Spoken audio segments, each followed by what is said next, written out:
Oke, terima kasih atas waktunya teman-teman semua yang pada sore hari ini bisa hadir pada pertemuan ke-13 ya, terkait dengan kuliah manajemen persediaan, yang mana pada sore hari ini kita akan bahas sedikit banyak terkait dengan pengertian manajemen keuangan, kenapa diperlukan adanya persediaan, dan selanjutnya ada konsep persediaan. Jadi beberapa yang kita sampaikan pada malam hari ini, pertemuan ke-13, terus nanti lanjut untuk pertemuan 13 nanti ada presentasi dari teman-teman semua semester 2, terus yang ke-15 nanti ujian akhir semester. Mungkin seperti itu harapan kami dari teman-teman semua, para mahasiswa jurusan manajemen retail pada sore hari ini. Itu selalu ya berusaha maksimal ya, walaupun tidak ada perkuliahan tatap muka langsung. Untuk absen dulu mungkin.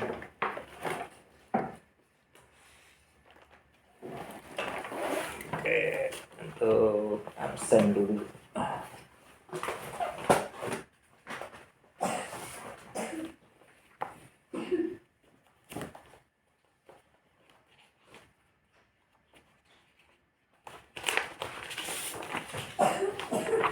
Oke, yang telah hadir ada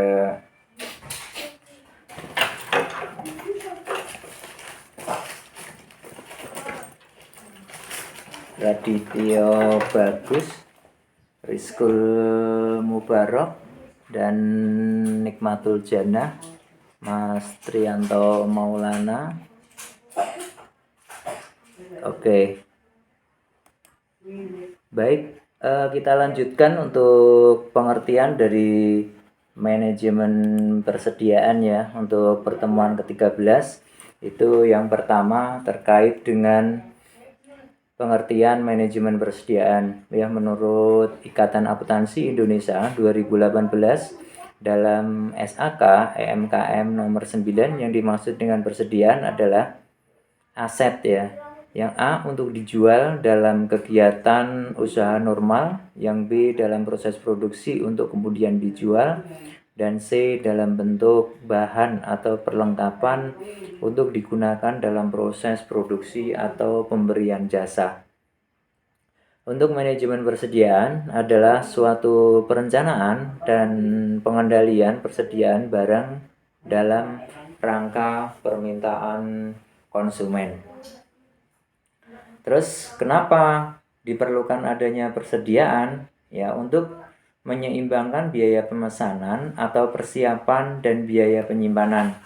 Yang kedua, untuk memenuhi permintaan pelanggan, misalnya menepati tanggal pengiriman, untuk menghindari penutupan fasilitas manufaktur akibat kerusakan mesin, tidak tersedianya komponen, dan pengiriman komponen yang terlambat. Yang keempat, untuk menyangga proses produksi yang tidak dapat diandalkan. Yang kelima, untuk memanfaatkan diskon.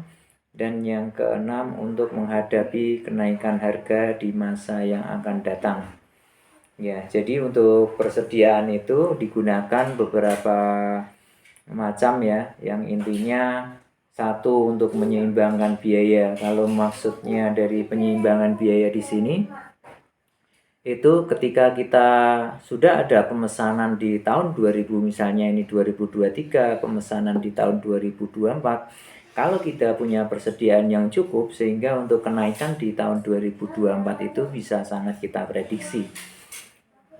Dan pasti ada biaya penyimpanannya untuk memenuhi kepentingan pelanggan, misalnya ya, menempati tanggal pengiriman. Jadi untuk pengiriman bahan baku atau material ya, yang sudah kita rencanakan untuk pengiriman, misalnya dalam 2 bulan ke depan, ya kita wajib hukumnya untuk menepati tanggal pengiriman. Karena kalau tidak kita melakukan pengiriman dengan tepat, itu jelas ya, buyer-buyer kita itu akan pergi satu persatu. Dan perusahaan kita dianggap sebagai perusahaan yang tidak bonafit.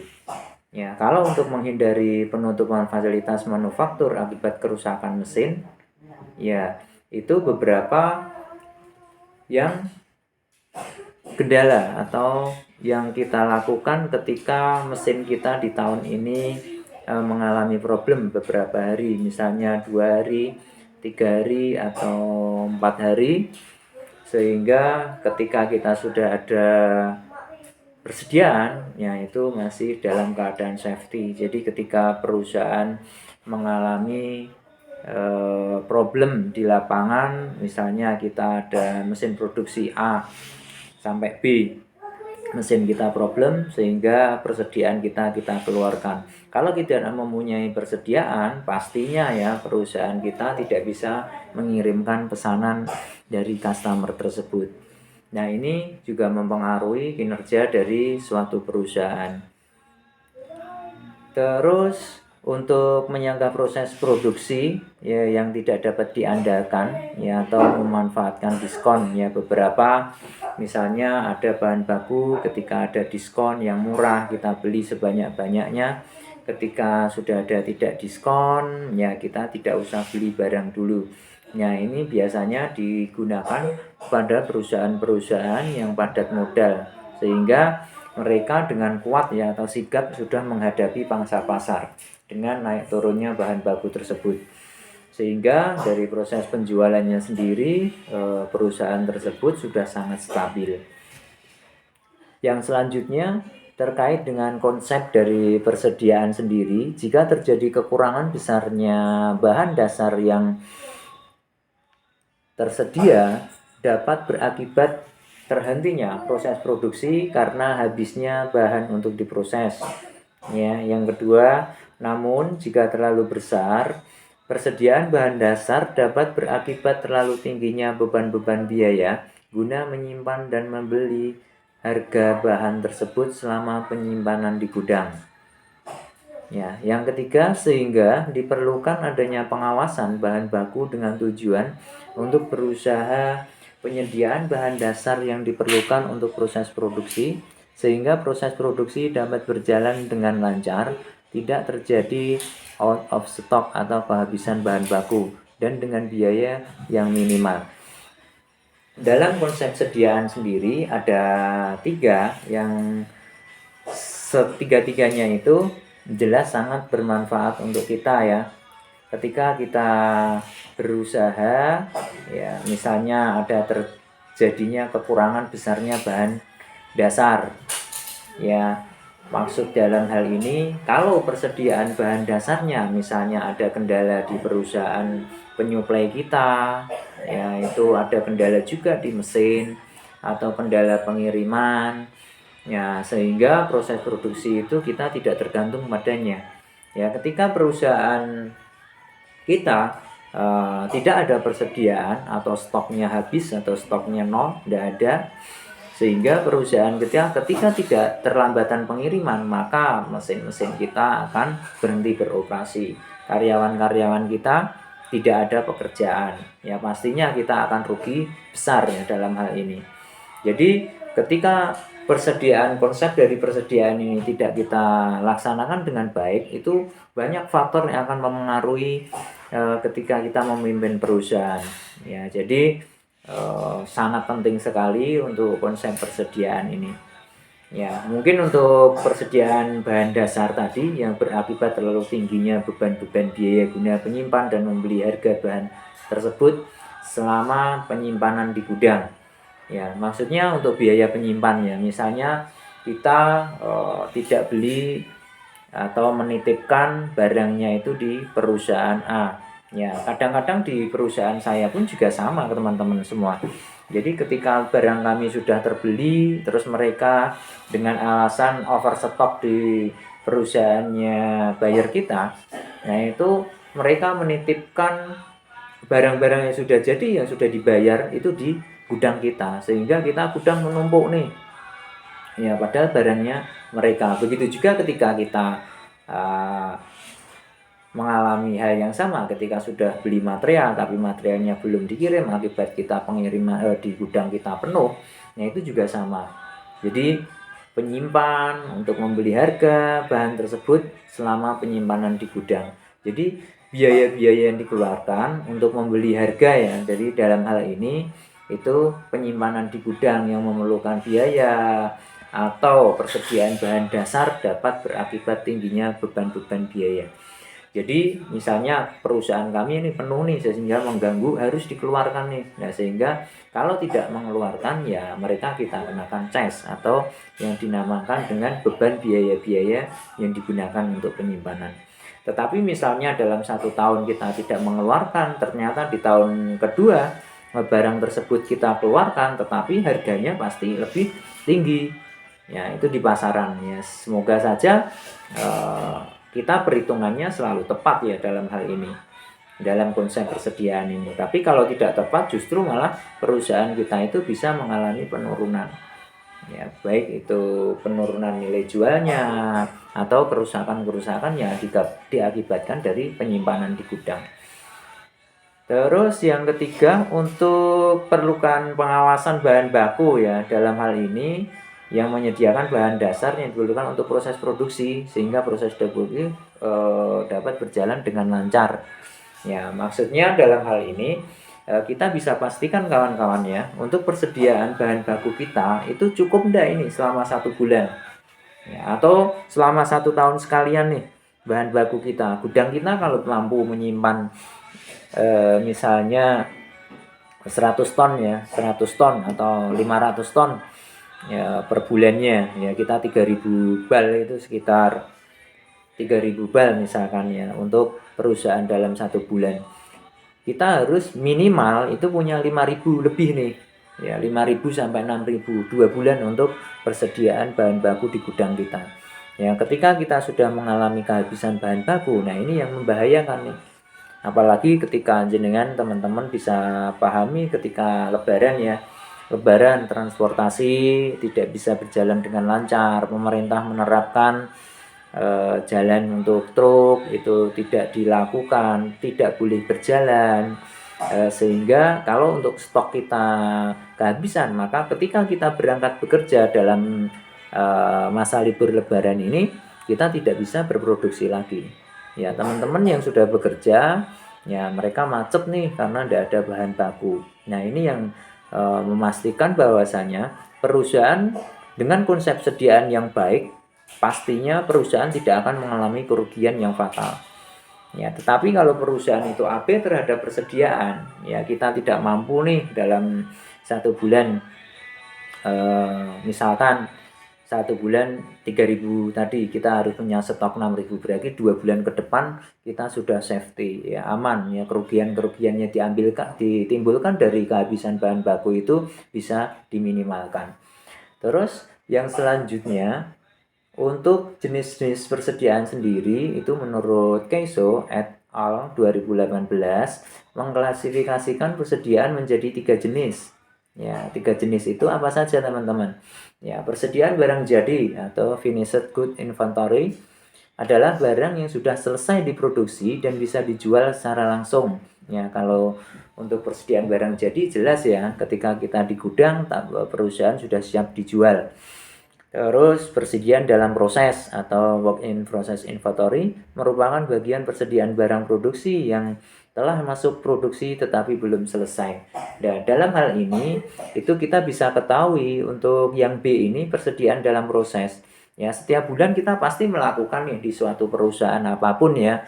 Biasanya di bagian PPIC atau perencanaan itu mereka melakukan cek ya, cek langsung rutinitas setiap tanggal 1 atau setiap tanggal 5 atau setiap tanggal 10 itu untuk menghitung stok ya, stok dari proses produksi tersebut.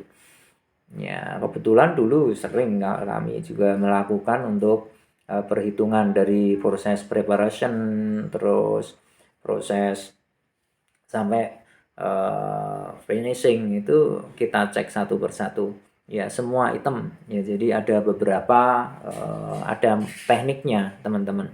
Jadi teknik yang digunakan itu 100% ya, 99% lah untuk mendekati akurat. Jadi dalam proses itu pasti ada jumlahnya untuk persediaan. Terus untuk yang C, persediaan bahan baku atau raw material merupakan barang-barang dasar yang akan digunakan dalam proses produksi, belum dimasukkan ke dalam proses produksi.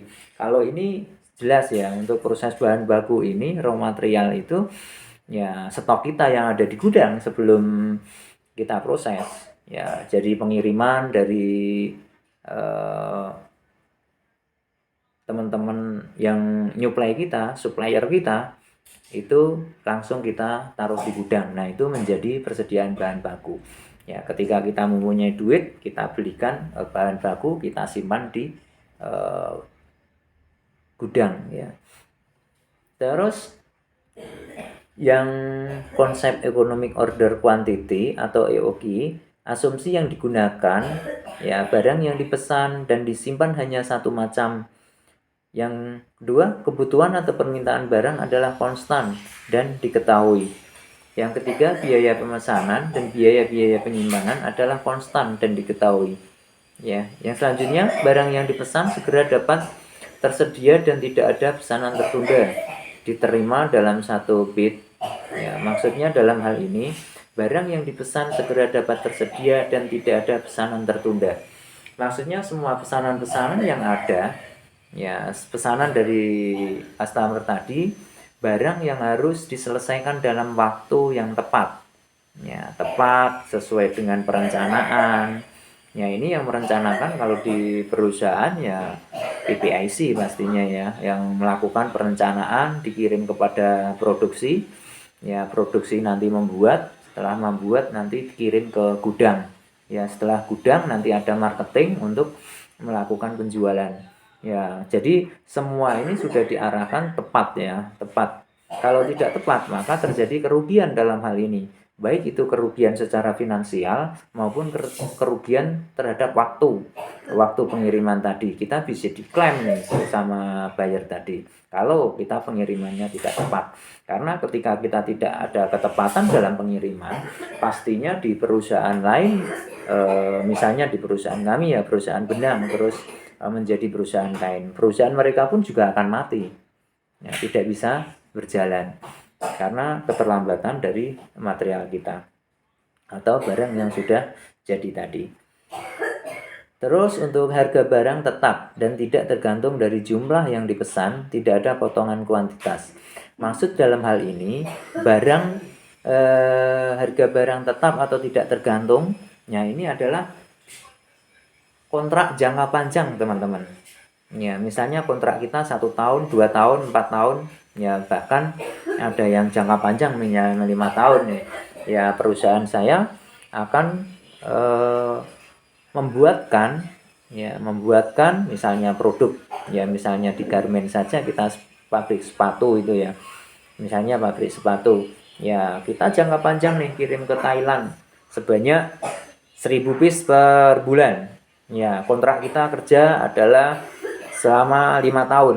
Nah, itu dari beberapa itu sehingga harga yang sudah dipesan itu harganya tetap. Ya, teman-teman. Maksudnya harganya tetap dan tidak tergantung dari jumlah. Ya, misalnya kita jumlah beberapa, jumlahnya itu kita tetap sama.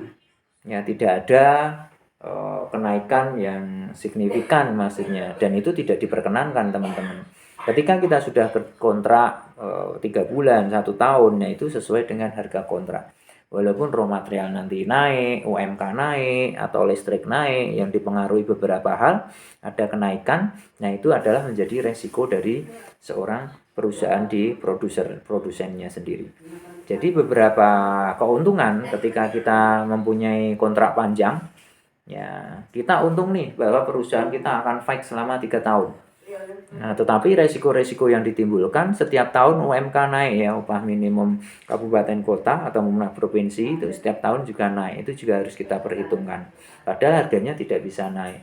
Belum lagi nanti listrik ya, listrik naik.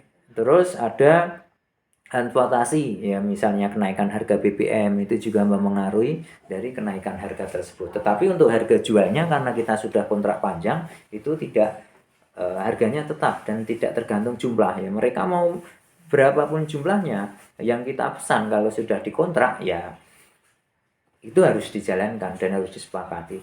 Terus yang selanjutnya terkait dengan waktu tenggang atau lead time ya, diketahui dan konstan ya waktu tenggang, yaitu beberapa ada tenggang itu misalnya 15%, 10% dari waktu yang kita janjikan, dan itu konstan ya setiap bulan, setiap tahun. Nah itu kita lakukan sehingga teman-teman bisa memprediksi nih dalam tahun kedua, ketiga, keempat sampai kelima itu bisa kita pastikan. Terus yang selanjutnya terkait dengan konsep Just in Time atau JIT merupakan suatu konsep pengaturan penyediaan bahan baku atau barang agar lebih efisien dan efektif. Ya, untuk konsep JIT sendiri itu maksudnya itu dalam konsep yang penyediaan bahan baku, barang yang agar lebih efisien dan efektif. Nah, ini perhitungan ya, teman-teman. Jadi, perhitungan dari PPIC biasanya untuk melakukannya secara efektif dan efisien. Jadi tidak boleh sia-sia nih. Jadi keuangan kita tidak terlalu banyak numpuk di uang kita mengendap, maksudnya itu di bahan baku, itu juga tidak bagus. Terus efektif juga bisa efisien. Jadi semuanya stabil ya, stabil, sedikit tapi berjalan terus. Ya, rutinitas kita itu akan terjadi lancar ya, sehingga semua sudah berjalan sesuai dengan role-nya masing-masing, sehingga meminimalkan terhadap kerugian-kerugian yang ditimbulkan akibat konsep JIT ini. Terus dalam persediaan, JIT mengusahakan persediaan diadakan seminimum yang diperlukan untuk menjaga tetap berlangsungnya kegiatan produksi, yaitu tersedia dalam jumlah dan waktu yang tepat pada saat diperlukan. Nah, ini jelas ini kalau JIT mengusahakan persediaan yang diadakan seminim mungkin, tetapi banyak resikonya yang saya sampaikan tadi ya. Ya ini contohnya perusahaan-perusahaan maklun atau perusahaan misalnya perusahaan tekstil ini adalah membuatkan ya. Ini kontraknya biasanya jangka pendek semua teman-teman. Jadi dalam 1 bulan pengiriman bahan baku, nah itu dalam bulan yang sama atau akhir bulan, di bulan kedua itu mereka harus mengirimkan. Sehingga persediaan itu konsep JIT ini digunakan ketika perusahaan itu melakukan proses maklun ya. Jadi tidak perlu gudang kita penuh dengan material atau modal kita yang terlalu banyak, tapi modal sedikit tapi bisa jalan terus menerus. Tapi banyak resikonya dalam konsep JIT ini teman-teman. Ya resikonya jelas ketika persediaan kita habis ya, terus material kita ada kendala, baik itu pengiriman atau perusahaan kita, supplier kita tidak mengirim ya, perusahaan kita mau tidak mau mati ya, kita tidak bisa melakukan usaha atau karyawan kita tidak bekerja atau berhenti bekerja. Nah itu biasanya benar-benar dilakukan oleh perusahaan-perusahaan yang dengan konsep maklun tadi. Karena apa? Dengan modal sedikit ya efektif, efisien, tapi banyak resikonya. Ya pasti namanya manajemen itu ada manajemen resiko, yaitu digunakan seperti itu. Kalau perhitungannya tepat, konsep JIT ini adalah lebih untung teman-teman. Jadi modal yang dikeluarkan kita sedikit, tetapi keuntungan kita itu kita lebih banyak. Karena tidak usah mengeluarkan uang yang lebih banyak, hasilnya itu juga akan stabil seperti itu. Terus yang selanjutnya, untuk mencapai persediaan JIT, variabilitas atau masalah yang disebabkan oleh faktor-faktor internal maupun eksternal harus dikurangi. Contohnya, variabilitas adalah kesalahan pemasok dalam pengiriman barang, kesalahan operator atau mesin dalam proses pembuatan produk kita, maupun dalam proses packing. Ya, dalam hal ini quality control ya, dengan pencapaian JIT ini quality control adalah menjadi penopang yang paling utama, yang benar-benar harus kuat nih kawan-kawan. tidak boleh kita memproduksi barang reject. Ya, kalau kita memproduksi ternyata barang kita reject, dalam 1 bulan harus kita kirim, sehingga perusahaan kita jelek, dikomplain, nah itu mati perusahaan kita. Ya, itu resiko-resiko yang kita ambil. Tetapi dalam hal ini ya internal maupun eksternal kata kuncinya. Ya, kata kuncinya kalau di eksternal, internal yaitu dikelola oleh kita. Ya, seorang manajer harus mampu ya mengelola variabilitas masalah-masalah ini yang di internal. Kalau di eksternal itu kita harus intens nih komunikasi terhadap baik itu buyer ya, baik itu customer atau supplier. Nah, itu benar-benar kita ya selaku pemimpin perusahaan harus benar-benar fight dalam hal ini. Tidak boleh ceroboh lah istilahnya seperti itu. Terus untuk perbandingan EOQ dan JIT itu untuk unsurnya sendiri itu persediaan. Untuk EOQ-nya menjamin kelancaran proses produksi. Ya, pengadaan persediaan merupakan aktivitas yang tidak bernilai dan bertambah. Ya, cara meminalkan biaya itu untuk EOQ menerima adanya biaya pemesanan dan biaya penyimpanan. Ya, itu lebih dari peningkatan biaya.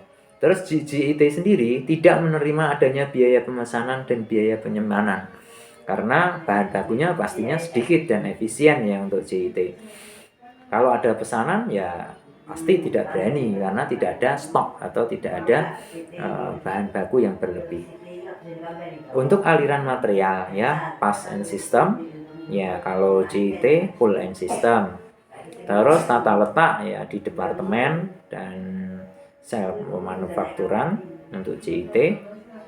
Terus untuk mutu adanya keterkaitan antara kualitas dan harga. Yang terkait dengan JIT mutunya sendiri itu TQC atau Total Quality Control. Ya, maksudnya dalam hal ini tadi ya, quality controlnya harus benar-benar bagus ya, pengendalian mutunya secara total. Karena bahan baku kita itu sedikit ya, tepat waktu, harus dikirimkan sesuai dengan pesanan. Nah, ini yang menjadikan JIT ini adalah efektif dan efisien. Ya, tidak mengeluarkan banyak biaya. Tetapi kalau quality controlnya jelek ya hancurlah ya, perusahaan kita. Terus antisipasi kenaikan harga ya, membeli dalam jumlah yang besar ya, misalnya tadi kita sampaikan ketika kita menggunakan persediaan dan kita punya modal yang berlebih atau modal yang banyak, ketika harganya murah ya pasti kita membeli dalam jumlah yang besar untuk raw materialnya. Kalau kita pas raw material naik ya kita belinya sedikit saja karena stok kita sudah banyak. Ya, terus JIT ini harus melakukan kontrak jangka panjang nih dengan pemasok. Misalnya kami membeli dari Indorama atau bahan baku, karena untuk bahan baku sintetis ya, perusahaan tekstil itu jangka panjang nih, kontrak 5 tahun. Jadi perusahaan A setiap bulan saya harus dikirimkan sebanyak 100 ton, misalnya 100 ton bahan baku setiap bulan. Ya, pengirimannya setiap minggu 4 kali misalnya seperti itu. Jadi itu selama 4 tahun kita sudah melakukan kontrak jangka panjang tadi. Ya, stabil. Ya, tidak berubah-ubah. Karena ketika kita tidak dikirim dalam bulan 100 ton per hari, maka perusahaan kita hancur. Yang tadi saya sampaikan, sangat merugikan ketika JIT ini kita terapkan sehingga raw material atau bahan baku atau supplier kita itu bermasalah. Ya, tapi beda dengan EOQ tadi ya, membeli jumlah besar ya, tidak masalah kita dalam 1 tahun berproduksi mau harga murah harga tinggi ya kita oke, karena kita sudah ada bahan baku. Dan kita mau memproduksi lebih banyak atau lebih sedikit itu tergantung dari kita atau kemampuan dari marketing kita. Terus yang selanjutnya untuk top time dalam total waktu yang untuk menghasilkan produk ya. Untuk EOQ itu meliputi semua proses. Ya, yang JIT itu menghilangkan aktivitas yang tidak bernilai tambah. Maksudnya seperti apa teman-teman? Ya, dari total waktu untuk menghasilkan produk ini yaitu waktu dalam menghasilkan satu produk. Misalnya perusahaan garment nih. Ya, garment untuk memproduksi satu buah baju ya itu membutuhkan waktu 10 menit misalnya. Ya, dari semua proses ya, dari mulai cutting atau potong, persiapan dari gudang mengeluarkan kain, kain dikeluarkan kepada potong, tukang potong nanti ke pola, pola masuk lagi ke tukang jahitnya, tukang jahit nanti ke finishing, finishing ke marketing. Ya, dalam hal ini jadi untuk menghilangkan aktivitas yang tidak bernilai tambah. Ya, maksudnya kalau ya misalnya ada wah harus nunggu nih dari marketing kita tunda dulu, tidak bisa. Ya, langsung dijual. Mau harga berapa yang sudah dikontrak langsung dijual karena dalam hal ini tidak bisa meliputi semua proses ya. Prosesnya berhenti dulu nih biar naik harganya. Nah, itu tidak bisa. Ya, CIT tidak bisanya seperti itu. Untuk EOQ, wah sangat bisa sekali. Ya, kita hentikan proses dulu. Wah, masih di sini, di depan karena nanti disinyalir belum laku nih atau harganya baru jelek akibat perang Ukraina, Amerika misalnya seperti itu. Sehingga bisa dipastikan teman-teman ya banyak keuntungan atau perbandingan antara EOQ dan CIT ini. Ya, masing-masing sudah saya contohkan. Ketika EOQ itu adalah perusahaan sendiri atau perusahaan yang banyak modalnya teman-teman, yaitu relatif dengan menggunakan EOQ karena keuntungannya akan lebih besar. Ya, misalnya contoh tadi kita beli raw material 1 tahun sekali, ya itu harganya kan dijual di tahun kedua itu sudah sangat luar biasa. Ya, kalau CIT tidak berani karena pastinya untuk ongkosnya lebih kecil, efektif dan efisien. Terus yang selanjutnya untuk referensi sendiri, yaitu dalam hal ini ada unicom.s.id, terus Eprin, ada Unisma, dan beberapa referensi yang sudah kami sampaikan. Baik, teman-teman semua, untuk manajemen persediaan mungkin teman-teman bisa diskusi ya terkait dengan apa yang menjadi permasalahan mungkin di sekitar kita teman-teman. Ya, sekitar kita yang kita alami setiap hari atau yang kita lakukan sudah selama berpuluh-puluh tahun, misalnya 11 tahun, 12 tahun, 15 tahun dan seterusnya. Kita akan mengalami terkait dengan manajemen persediaan ini. Baik, kami kasih waktu kepada Mas Radioto Bagus untuk menyampaikan atau bertanya dalam materi pada malam hari ini. Monggo, waktu dan tempat kami persilahkan.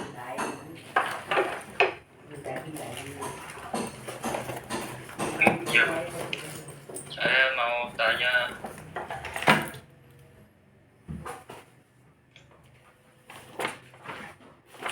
biasanya kan kalau di toko-toko itu ada barang-barang yang tidak laku terjual, itu biasanya diretur kembali. Itu langkah dari perusahaan besar itu bagaimana Pak? Dari produk yang diretur itu. Oke, baik. Untuk perusahaan, katakanlah untuk perusahaan, kalau perusahaan makanan itu kalau retur tidak boleh ya untuk dijual karena pasti ada masa kadaluarsanya. Tetapi untuk beberapa dari perusahaan, ketika perusahaan itu manufaktur atau perusahaan tekstil atau perusahaan alat berat seperti itu. Jadi ketika itu tidak bisa laku dijual, pasti yang pertama adalah dilakukan diskon besar-besaran. Terus yang kedua, itu ketika sudah return, itu bisa enggak itu dijual kembali, tetapi di perusahaan yang lain atau perusahaan yang berbeda. Katakanlah kami juga sering ya di perusahaan itu mengalami kendala seperti itu teman-teman. Ya, saya mengirimkan ke Eropa ya, ke Turki katakanlah ya kami ekspor benang ya, benang kita untuk tenun ya, itu beberapa kontainer. Ya, beberapa kontainer tadi itu kita ditolak nih Mas. Sampai sana itu ditolak. Ya, atau kualitasnya jelek atau problem pengiriman atau human error katakanlah seperti itu. Sehingga kalau itu terjadi, ya itu return pasti ya dikembalikan ya ke kami. Ya kami kalau tidak kami jemput pulang, pasti kami jual dengan harga murah teman-teman. Ya jadi jual murah istilahnya kita cari customer yang lain untuk menjual barang kita. Daripada kita mengembalikan ke perusahaan kita, ya perusahaan kita mengembalikan, kita akan lebih rugi kawan-kawan. Nah ini jelas ya, biaya pengirimannya berapa, nanti belum biaya pengiriman, berapa biaya pengembalian, ya kita ambil, kita kembalikan, terus kita masih mengganti lagi barang pesanan mereka. Nah ini sungguh ya luar biasa kerugian yang diambilkan akibat produk kita tidak laku terjual. Tapi kalau untuk makanan itu pastinya itu dimusnahkan ya, tidak boleh untuk diperjualbelikan karena ketika barang tersebut tidak laku terjual, maka perusahaan besar itu akan melakukan penarikan barang tersebut. Dan teman-teman juga sering kali ya terdengar di media massa maupun di televisi, ketika perusahaan-perusahaan itu misalnya mengandung zat A, zat B, yang paling gencar, yang paling terbaru itu obat batuk sirup itu ya teman-teman, masih ingat ya beberapa waktu yang lalu. Itu perusahaan ditarik Mas, sehingga dimusnahkan. Nah itu resiko lah ya, manajemen resiko yang sudah diambil di perusahaan. Ya kalau perusahaan obat, makanan, terus perusahaan yang rentan terhadap konsumen, nah itu tidak boleh. Tetapi kalau beberapa resiko yang diambil ketika kita melakukan return tadi atau laku terjual itu gampang ya, biasanya mereka diskon besar-besaran atau misalnya baju nih atau kaos ya seperti itu sering ada yang kalau kita biasa kita lihat itu kalau di mall-mall itu ya itu sering sekali ketika barang A, barang B, barang C itu tidak laku terjual dengan baik ya mereka pasti sebelum mereka return pasti mereka jual dengan diskon 50, 70, beli 2 dapat 3, beli 1 dapat 2. Nah itu adalah trik-trik atau strategi yang dilakukan oleh perusahaan-perusahaan. Jadi penanganannya berbeda sekali ya Mas ya kalau di toko ya. Betul gitu Mas Bagus. Jadi perlakuan barang yang tidak laku terjual ini ada beberapa yang berbeda. Ya, mungkin seperti itu. Jadi perusahaan kami ketika mengalami hal itu, ya ini sudah kami kirim ke toko A, toko B ya kita cari customer yang lain. Begitu juga kita jual ke perusahaan A, perusahaan B, perusahaan C ya kita lempar dengan harga murah di perusahaan D, katakanlah seperti itu. Kalau barang di toko, ya itu yang makanan ya, yang makanan itu adalah penarikan produk yang dilakukan. Gitu Bapak. Tambahan? Ya cukup Bapak. Terima kasih atas penjelasannya. Oke, terima kasih Mas Radi itu bagus. Untuk Mas Rizkul Mubarok, monggo untuk menyampaikan sanggahan, tambahan ataupun diskusi ya pada malam hari ini. Monggo, waktu dan tempat kami persilahkan. Iya Pak, tadi pas di awal kan Bapak bilang pertemuan selanjutnya ya kalau nggak salah itu presentasi. Nah, itu presentasinya itu mengenai apa Pak? Untuk presentasi itu bisa teman-teman mengambil tema ya terkait dengan materi semester kedua ya kemarin atau semester akhir atau tengah semester atau semester yang lalu ya. Itu untuk istilahnya itu dikaitkan ya terhadap materi yang sudah saya sampaikan. Ya dari 4, 7, 8, 9, 10, 11, 12, 13 ini. Jadi bebas kayak kemarin ya sebelum mid semester. Nah, itu kan ada bahan diskusi nanti Bapak Ibu semua mau presentasikan apa yang menjadi masukan dari teman-teman, sehingga nanti masing-masing itu bisa melengkapi hasanah keilmuan terkait dengan manajemen keuangan. Nanti Mas Radio Bagus membahas misalnya manajemen persediaan, terus yang satu ada manajemen yang terkait dengan keuangannya. Nah, itu masing-masing bebas kami bebaskan dan tidak kami samakan. Sehingga apa? Kita akan menambah hasanah keilmuan kita terkait dengan manajemen keuangan. Jadi bebas teman-teman ya. Kalau saya batasi misalnya saya Mas Radio Bagus harus judul bab 1 A, B, C, D malah nanti tidak jalan. Biasanya teman-teman kan yang biasa dilakukan ini yang gampang nih. Setiap hari saya melakukan A, yang tak sampaikan itu, melakukan B, yaitu yang tak lakukan itu. Jadi yang penting terkait dengan manajemen keuangan. Harapan kami adalah untuk menambah hasanah keilmuan baik terhadap mahasiswa maupun saya sendiri selaku dosen pengampu.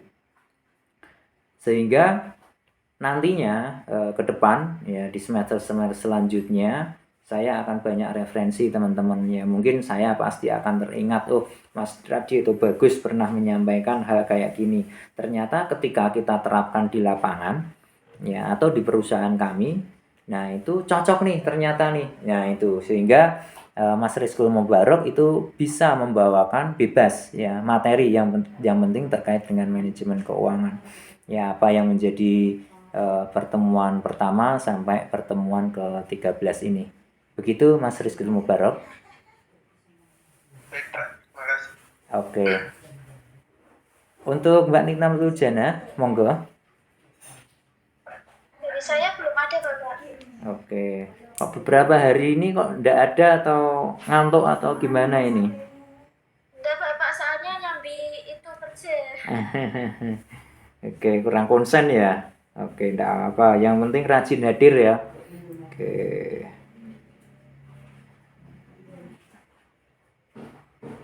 Baik, untuk Mas Trianto Maulana.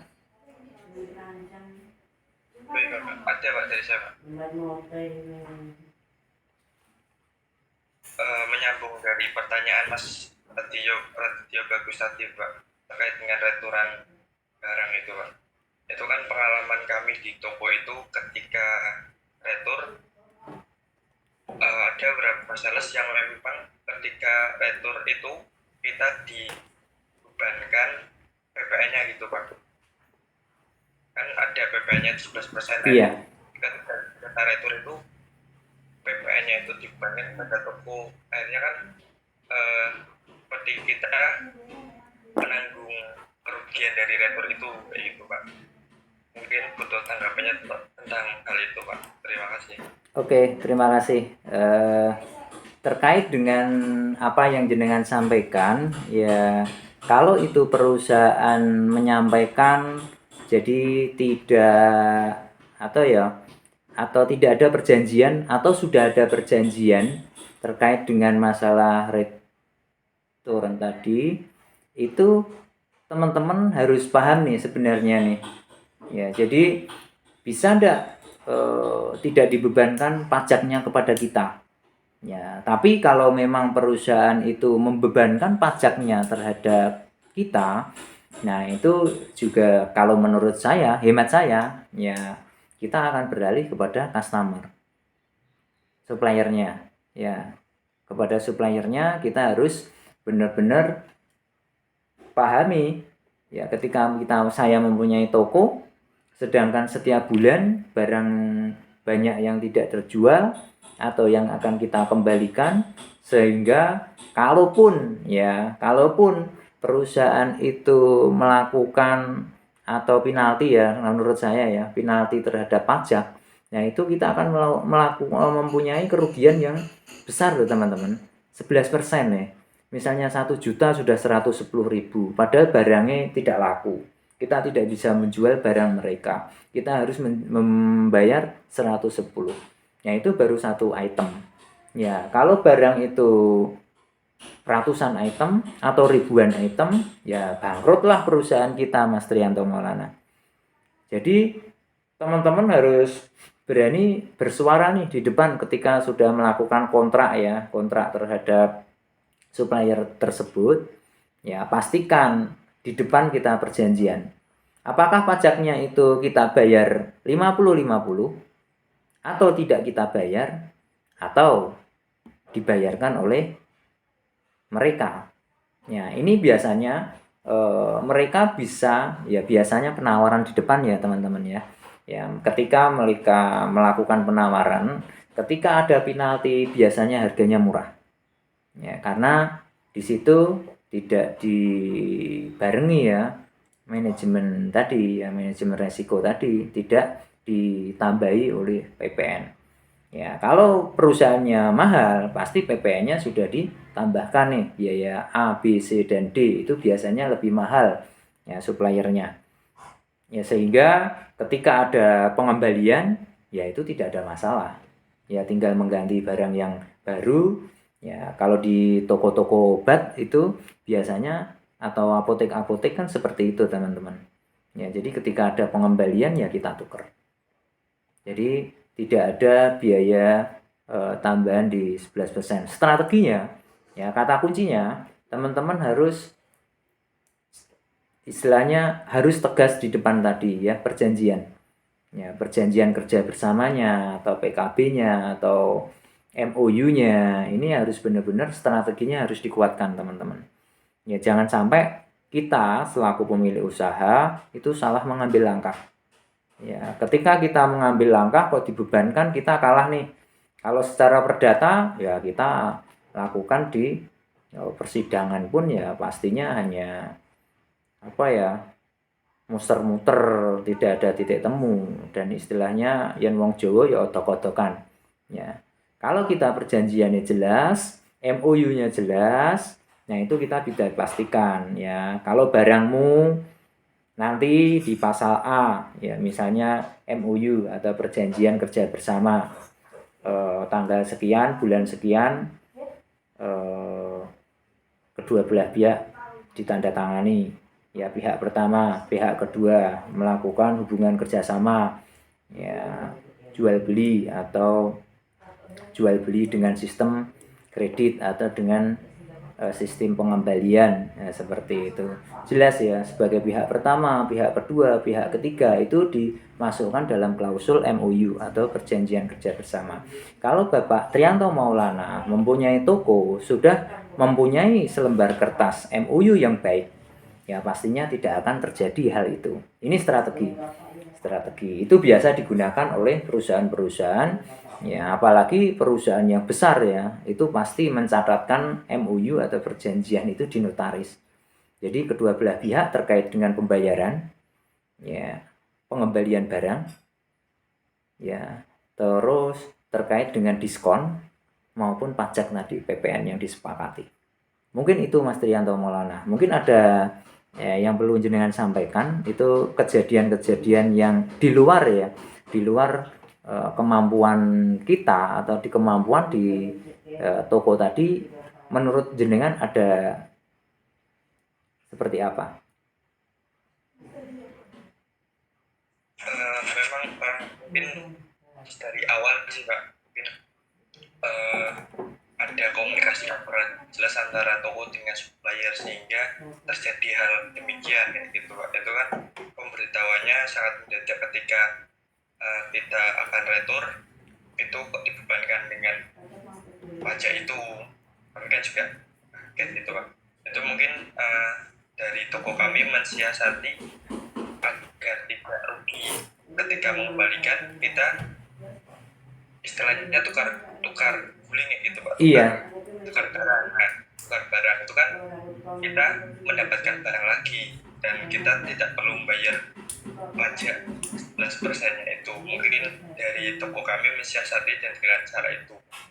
Mungkin ini sedikit berbagi pengalaman pada teman-teman sekalian. Iya. Mungkin itu Pak. Iya betul Mas. Jadi kalau dengan sistem tukar guling atau tukar barang, nah itu terus menerus ya. Jadi tidak istilahnya dibebankan baik itu pajak maupun jenis barang. Misalnya sarimi ya harus tukar sarimi, maksudnya seperti itu ya Mas Trianto.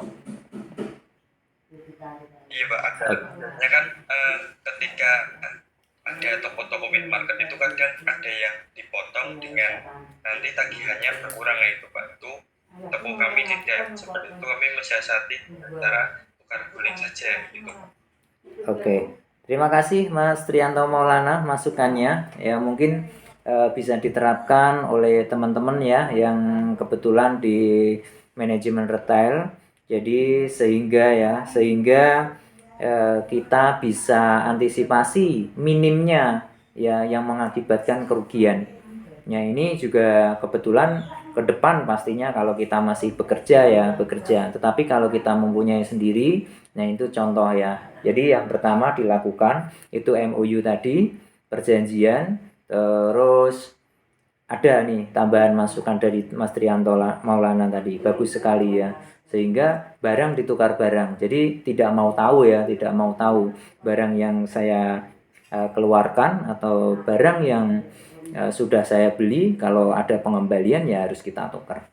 Ya itu MOU tadi ya, MOU-nya sudah bagus sehingga toko Mas Trianto Maulana selaku manajer dari minimarket atau supermarket lah seperti itu tidak mengalami kerugian yang diakibatkan baik itu pajak maupun barang tersebut. Mungkin itu teman-teman, ada lagi yang perlu disampaikan?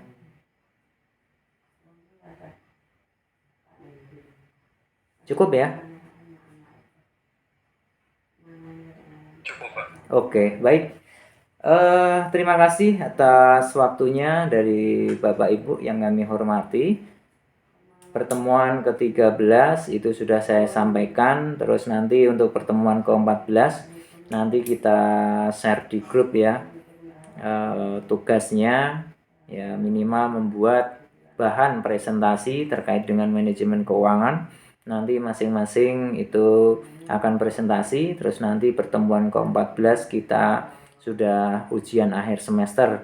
Ya dari ujian akhir semester yes, nanti akan saya kirimkan nilai ya nanti misalnya nilai bisa dilihat di kampus ya seperti itu. Ya bagi yang nilainya kurang pasti nanti akan saya hubungi via WhatsApp. Ya misalnya perlu perbaikan atau nilainya kurang bagus. Nah, itu mungkin ada tambahan-tambahan yang perlu saya sampaikan. Terutama bagi teman-teman yang belum aktif ya dalam melakukan kuliah secara online ini. Baik, terima kasih Bapak Ibu yang kami hormati. Kami sangat apresiasi sekali ya terhadap Bapak-bapak Ibu semua yang telah bersusah payah meluangkan waktu di hari Senin ini, harinya padat ya. Jenengan semua masih bisa hadir, ada yang bisa masih sambil kerja. Nah, itu adalah tantangan ke depan dari jenengan semua agar jenengan semua sukses. Mungkin itu, terima kasih. Akhirul kalam, wabillahi hidayah. Assalamualaikum warahmatullahi wabarakatuh. Waalaikumsalam. Terima kasih Bapak. Oke.